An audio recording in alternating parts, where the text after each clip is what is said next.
Hello everyone, so today I'll be doing a video on how to smoothen the fletch on your arrows. Now, to let you understand what I'm referring to, let's have a closer look at these arrows that I've done in the past.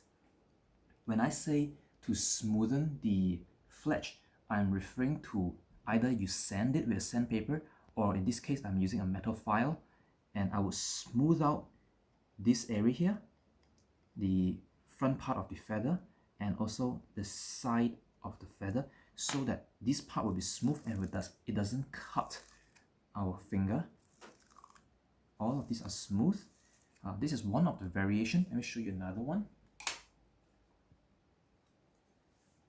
So over here you might see that it will appear very sharp here, but it's actually seamless into the shaft, so it doesn't catch onto my skin. It is perfectly smooth, and all of this is smooth, so it won't cut us when we use the arrow.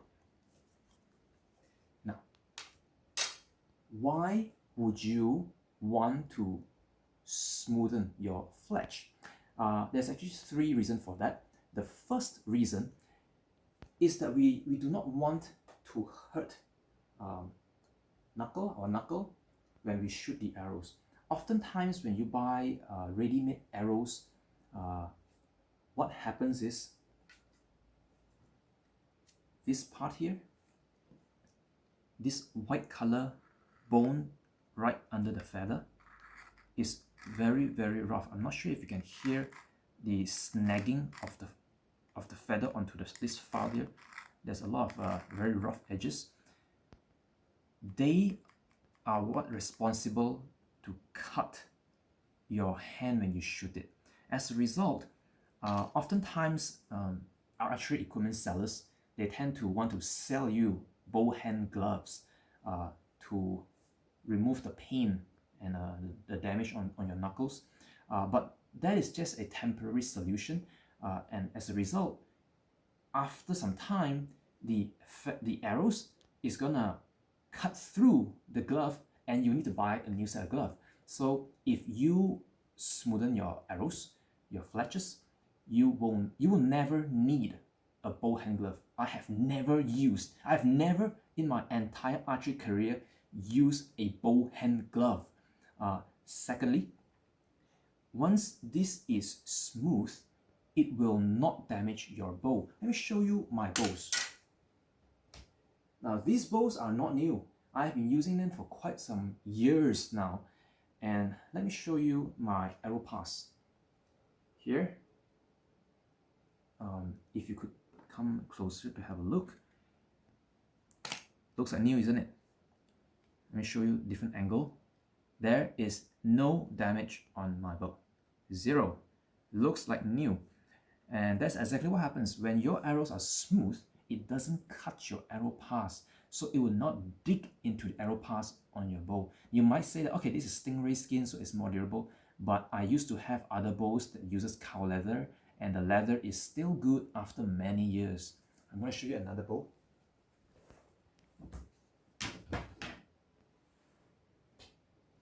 Same thing. This is not a new bow. I've used this bow for a couple of years now.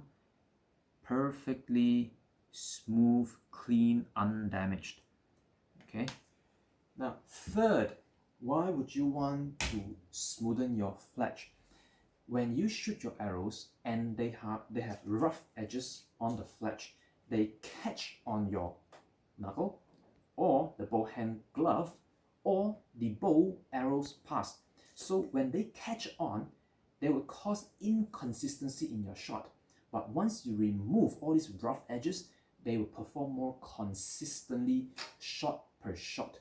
So those are three advantages if you were to smoothen your fletch. So now I'm going to show you how it's done. It's not that difficult. In terms of tools, the critical thing, the tool that you need is this piece here. This is just a small metal file. There are many shapes available that you can buy from your local hardware store, like round, square, triangle, and so on. I happen to find that this particular shape is really good for this purpose. You may also want to have a masking tape, maybe a scissors, some sort of brush. In this case, it's just a old toothbrush, and maybe a lighter, depending on how you're going to finish your arrows later. Okay, this is a mass-produced arrow from China. It is our own arrows, but the procedure in which they complete this arrow is very generic, mass-produced. And I'm going to be using this one here to show you. First of all, I'm going to give you an idea of what I'm actually doing. Now, let's imagine this being the shaft, the circular cross-section of the shaft, and this is the feather. This is the base of the feather, the white part. Now, the sharp edge, the rough edges of the feather is located here. Usually, it's here. Okay, that is where hurting you. So we're gonna be putting our smoothing or filing actions focused on here. First thing we're gonna do will be on the very tip. You see here, on the very tip here, we will smoothen this part here, and then after that, we will sand or file this here vertically. After that, we'll do a diagonal 45-degree like that, and followed by a top like this, so that we'll convert this part here into like this. Okay, there's a chamfer here. That's what we're going to be doing. Okay. Can you see this against the background? Is it clear? All right. So usually the mass-produced arrows, they use this piece of heat shrink tube, which you can remove quite easily. Just put some space in between to kind of pry it loose. You want to pry it loose, and then after that, you may have to use force to pull it down, and it will slide out. Once it slides out, you will expose all these rough edges here. You can see all the rough edges, and we're going to be starting to work with the tip here. Okay, we're going to work with the tip, because if you leave it as is, let's look okay, like this. Do you see how it just raises up pretty high, and when you shoot them, it tends to catch like that. So we want to make this smooth and seamless to the shaft. Okay, we try to make them seamless.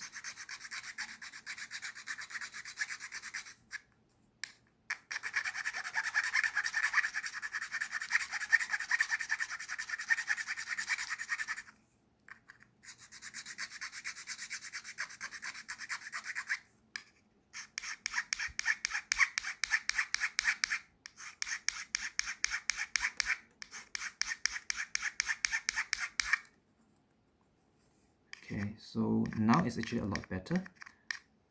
Let's see from that view. Do you see it being slightly smoother? Maybe I'll do a few more.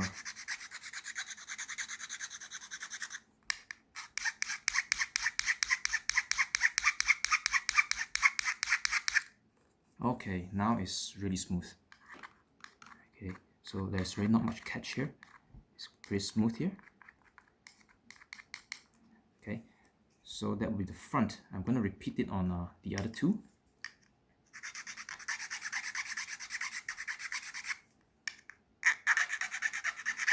When I do this, I usually use my thumb as a guide so that I do not damage the shaft or went too deep into the feather.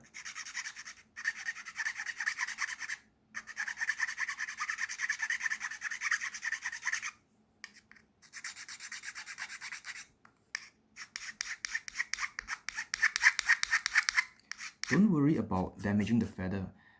As long as you follow the direction of the feather, it will not damage. You see? So you don't go against it. It doesn't damage like this.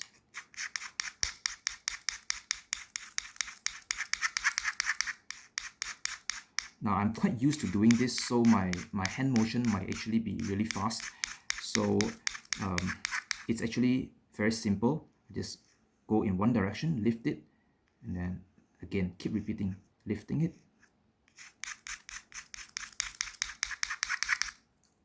Okay, so this one here is smooth.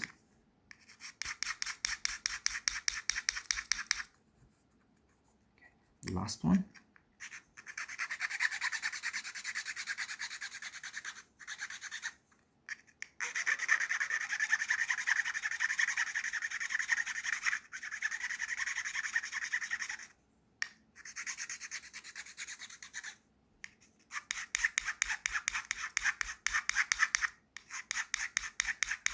You might notice that as I do it, I tend to rotate the shaft because I want to create a smooth, rounded transition from the feather into the shaft.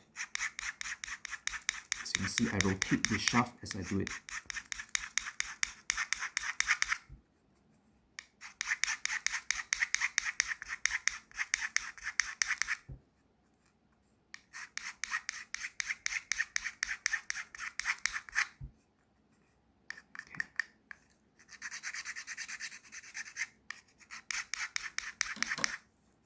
Okay, so now we have the front being fairly seamlessly joining into the shaft. Okay, a good transition so that it doesn't snag into your skin. Then now I'm gonna do this corner here that I explained just now. Now first, I will actually flip the arrow facing the other way, because you have to do it based on how you're used to moving the file, and it's more convenient for me to put it this way than trying to go this way. Okay, I'm gonna do it the side here like this. I'm gonna put this flat against that side there.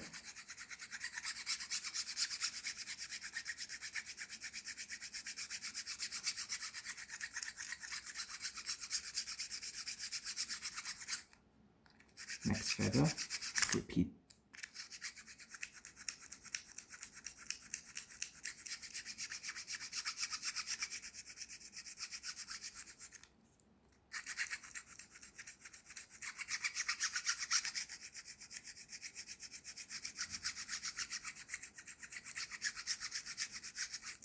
Okay, so the next step would be usually the more confusing step when I teach my students.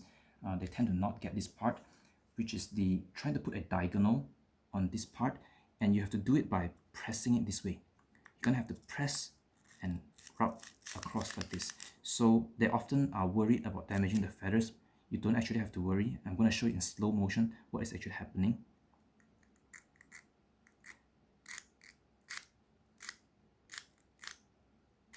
But don't worry, the feathers will not be damaged, because we won't be doing it so many times to the point it wears out your feather. We only do a couple of runs. And as I push it back, I actually also go upward, following the direction of the feather.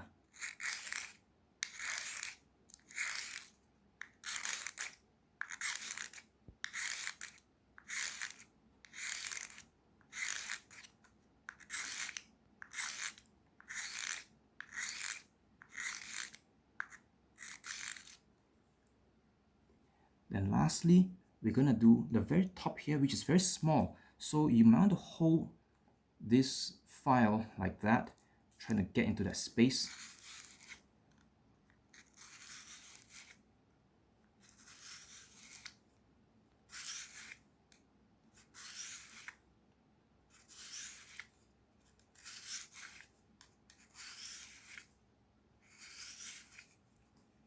Okay. I'm going to actually just quickly go through every step one more time, just to make sure that I have everything really smooth.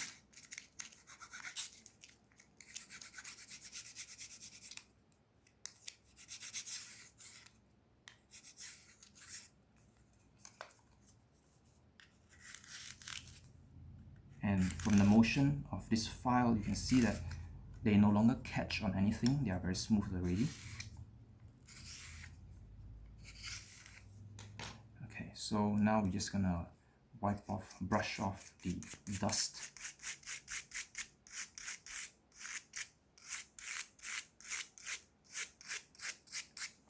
Now at this point, it's actually considered almost finished.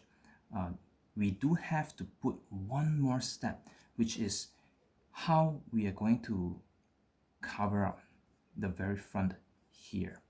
And let me explain why do we need to actually cover this up.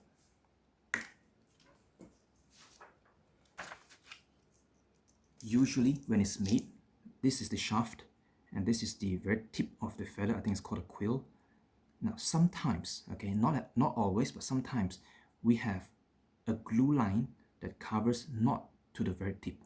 That means this part here, there's a gap and it's pretty sharp, lifting away from the shaft. This is possible. When we have situations like this, there is no way we can make a smooth transition from here to the shaft. As a result, if we leave it as is, this is going to cut us. It's going to dig into our skin when we shoot it.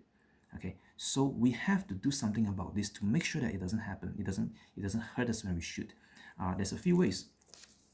The cheap and lazy method. Okay, the cheapest and the laziest of the method would be to use a masking tape, and there's two ways to do it. So in this case, we started off with this shrink wrap. We could put the shrink wrap over that part, and it would solve the problem already. Or we could put a tape over the feather. So I'm going to prepare the tape now.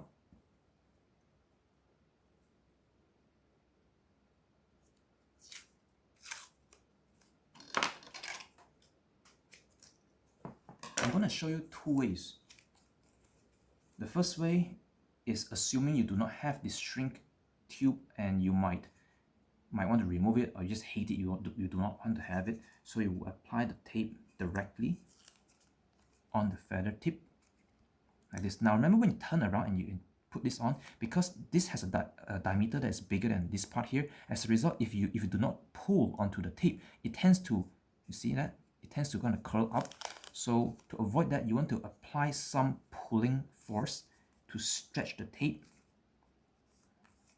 so that it's applied nice and even.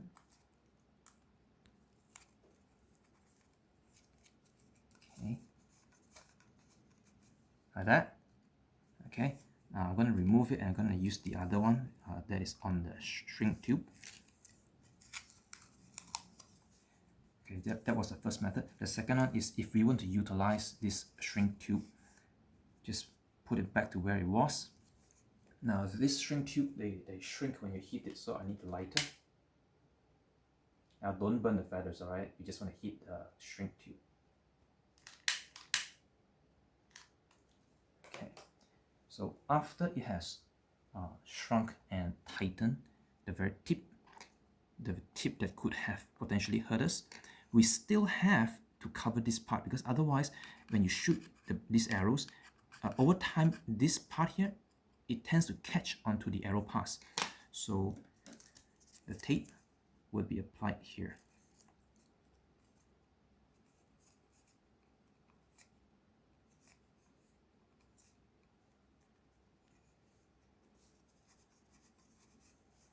Okay, so this would be the cheap and lazy method. The better method would be like these two here, which I'll explain now. And also there's another method. This is the really hardworking method. Okay, for the elegant method, a little bit more work. So what we're gonna do is, you need to apply glue on the very tip here, so that we fill up. In case there is a gap, we fill this part up with glue, and we create some material here so that we can sand that material down seamless into the shaft. Okay, so we apply glue on the tip. Now make sure when you apply glue, you do not apply glue onto the feathers. Once it touches the feathers, it will kind of like absorb into it and hardens. It destroys your feathers. So you would actually want to peel off some of your feathers at the front, so that you have a clear space here to apply glue at the very tip here. You might see some shininess in this one. That's because of the glue. You apply glue at the tip. Okay, then we sand this part here so it transitions seamless into the shaft. You might want to do this a few times because the first time is just as a filler. The glue acts as a filler, and then you sand it down. When you sand it down, you kind of expose this white part, which is very soft. So we apply the glue a second time to harden this part, and then we just gently, very gently file it to smoothen it without removing too much of the glue, so that now it transitions smoothly and is strong enough to withstand wear and tear. Okay, so this one is the more elegant solution. Now this one here is the super hardworking method. It is pretty much the same as what we said just now, but you also add very, very thin threading or silk or embroidery threads. In this case, I'm using embroidery threads. That is a lot of work. And then on top of that, you need to seal it. In my case, I use super glue, multiple layers of super glue. So you need to keep it spun so that it is flat and smooth. You might need to use some sort of sealant. This is too much work. I think it's too much work, and it doesn't really improve, other than aesthetically, it doesn't really improve your performance. So nowadays, my preferred method is what I said just now. We just seal the front, fill up the front, and then we sand it. Now, the difference between this and this is that when I made this myself, the whole thing. So when I prepare the feather to be fletched, before I fletch, I already cut this triangular profile into the feathers before I fletch them. So when I sand it, when I file it down, it is a lot easier. Whereas this one here is, I just modified a completed arrow. So when they when they fletch this arrow, they never cut that triangular profile. So I had to sand it down with this. So it will not look as beautiful as this. But either way will work. It just depends on how you want to do it. If you are very OCD and you do every step yourself all the way, this is what you get. If you're kind of lazy and just buy some finished arrows and modify it a little bit, this is what you get.